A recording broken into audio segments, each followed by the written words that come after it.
Yo les gars, c'est Mathis Football, on se retrouve aujourd'hui pour une toute nouvelle vidéo. Comme d'habitude dans la semaine, il y a toujours ce petit mercato M les gars pour voilà se refaire tout le mercato, tout ce qui s'est passé dans la semaine. Donc on est lundi 12 août les mecs, on va se retracer tout ce qui s'est passé la semaine dernière. Voilà.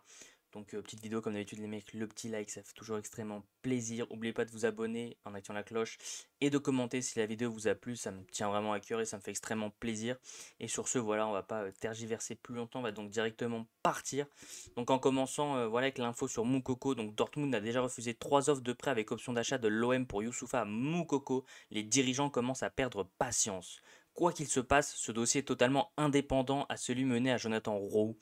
Donc voilà les dirigeants qui commencent vraiment à perdre patience concernant le cas Youssoufa Moukoko avec 3 prêts avec option d'achat. Il faut croire que Dortmund n'est pas potentiellement vendeur, ils veulent juste le prêter. Ça serait trop facile. Et donc ce dossier voilà, est vraiment indépendant de Jonathan Roux qui est un ailier anglais, donc on en reviendra un peu plus tard.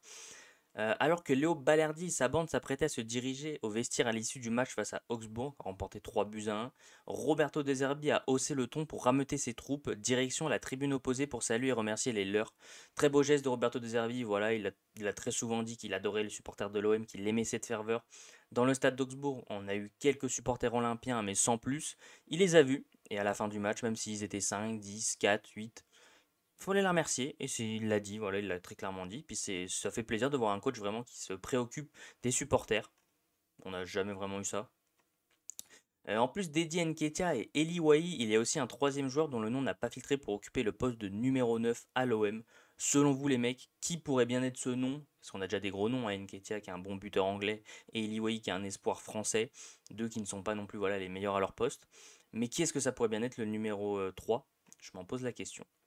L'OM tente bel et bien d'attirer Jonathan Rowe et a vu sa première proposition transmise à Norwich rester sans réponse. En interne, on assure que ce dossier n'est pas lié à celui de Youssoufa Moukoko, donc là inversement avec l'info de tout à l'heure. Les deux dossiers ne sont pas liés et Jonathan Rowe, il y a eu une offre pour lui, malheureusement. Il n'y a pas eu de réponse et lui par contre est allé au clash avec Norwich en disant qu'il ne jouerait pas. Voilà, pour lui c'est une opportunité de ouf de rejoindre l'OM et il a dit qu'il ne jouerait plus sous le maillot de Norwich. Aminarit est suivi par le Genoa d'après Di Marzio. Voilà. Bon, on sait que le Genoa récupère très souvent nos pots cassés, hein, Vitinha, Malinowski, Strootman. Voilà, donc on sait qu'ils sont bel amis, Pablo et le président du Genoa. Mais je pense pas qu'Aminarit partira au Genoa, je pense pas que c'est dans ses plans. Et je pense pas que le Genoa mettra quoi que ce soit sur Aminarit. Voilà, je vais pas dire que j'y crois pas, parce que voilà, c'est une vraie info. Mais pour moi, ça bougera pas plus que ça. Alors que du côté d'Unai, l'OM et le Genoa discuteraient également autour du cas Asdin Ounahi, qui pour moi est beaucoup plus âpre à partir plutôt qu'Aminarit. Le milieu marocain a été écarté du projet de Roberto De Zerbi. Voilà, déjà c'est très clair. Il a été complètement écarté du projet. Voilà, De Zerbi qui ne compte pas sur lui. Moi qui me disais que peut-être qu'il pourrait faire un bon travail avec Roberto De Zerbi. Voilà, après une saison et demie loupée, que ce soit sous Tudor, Marcelino, Gattuso, Gasset, peu importe sous quel entraîneur il a joué à l'OM, il a été mauvais. Je me disais que voilà, c'était peut-être l'occasion, voilà, avec tout simplement Roberto De Zerbi. Malheureusement, il n'en veut pas, c'est qu'il y a forcément une raison derrière ça, et peut-être qu'il a tout simplement pas le niveau, que c'est peut-être juste une Coupe du Monde 2022 qui l'a propulsé sur le devant de la scène. Officiel les mecs, voilà, enfin.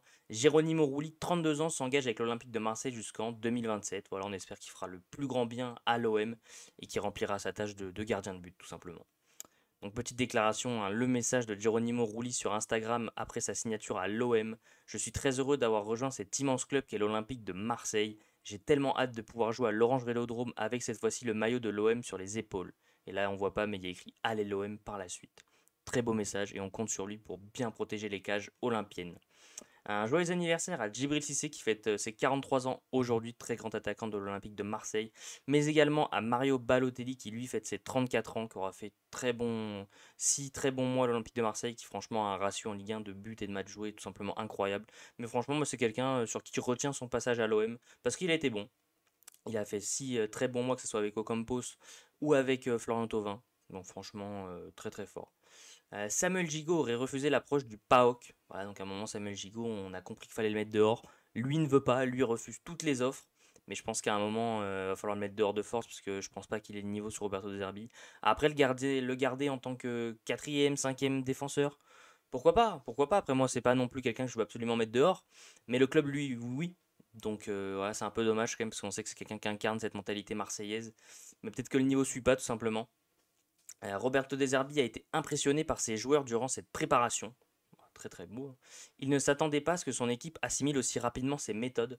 Comme quoi l'équipe de l'OM n'est pas si cramée que ça, comme quoi l'équipe n'est pas si nulle que ça, parce qu'il a même dit que voilà, c'était l'une des équipes qui a le plus vite assimilé ses méthodes. Après, est-ce qu'il a dit ça avec tout le monde? Ça, je ne sais pas, mais en tout cas, ça fait très très plaisir de voir ce genre de news. Voilà, donc les gars, comme tout à l'heure, comme je le disais, hein, Amin Harit n'ira pas au Genoa. Le milieu offensif ne souhaite pas rejoindre l'Italie car ce n'est pas un club qu'il a choisi. Voilà, donc déjà, tout simplement, hein, c'est un club qui veut pas rejoindre. Au-delà du Genoa, voilà, qui joue pas forcément les places européennes en Serie A, c'est juste un club qu'il n'a pas voulu rejoindre, donc dans tous les cas, il ira pas là-bas. Déclaration de Roberto De Zerbi à ses joueurs après la préparation.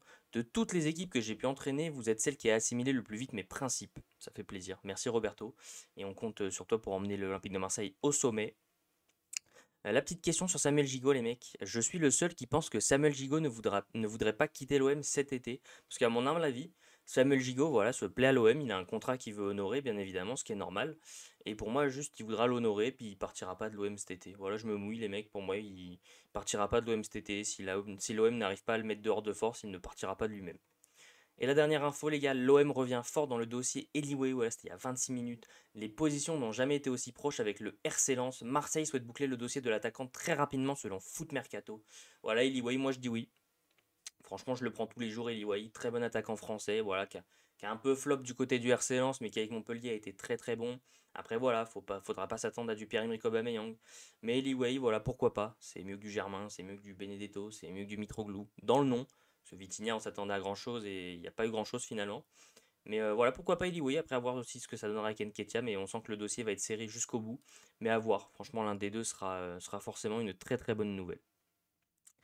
Donc les mecs, c'est tout pour ce petit mercato M. Voilà, ça fait plaisir de se retrouver début de semaine, de refaire un peu tout ça, voilà, de regarder un peu toutes les infos, de tout vous dire ça et vous mettez ça même en fond les gars, vous écoutez, c'est tranquille. Donc sur ce, je vous invite à liker pour le référencement, ça fait toujours extrêmement plaisir les mecs, je compte sur vous, vraiment ça me soutient à fond. À vous abonner en activant la cloche des notifications pour ne rien louper sur la chaîne YouTube, car on vient de passer les 4100 abonnés depuis que j'ai appris, voilà. On a bien repris, voilà, en termes de vues, de likes, d'abonnés, ça fait plaisir, on remonte petit à petit. Je compte sur vous, voilà, pour partager la vidéo au max, ça me fera chaud au cœur de fou les mecs. Voilà, le petit commentaire aussi, en me donnant votre avis, voilà, sur toutes les infos qu'il y a pu avoir dans cette vidéo, ce qui vous a plu, ce qui vous a pas plu, ce qui aurait amélioré, voilà, dans ce format.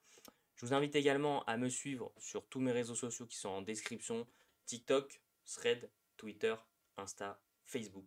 Je compte sur vous pour venir me donner de la force. Sur ce les mecs, c'était tout pour cette petite vidéo. Comme d'habitude, on continue de supporter le plus grand club de France, aka l'Olympique de Marseille. Sur ce, c'était Mathis Football. Ciao l'équipe!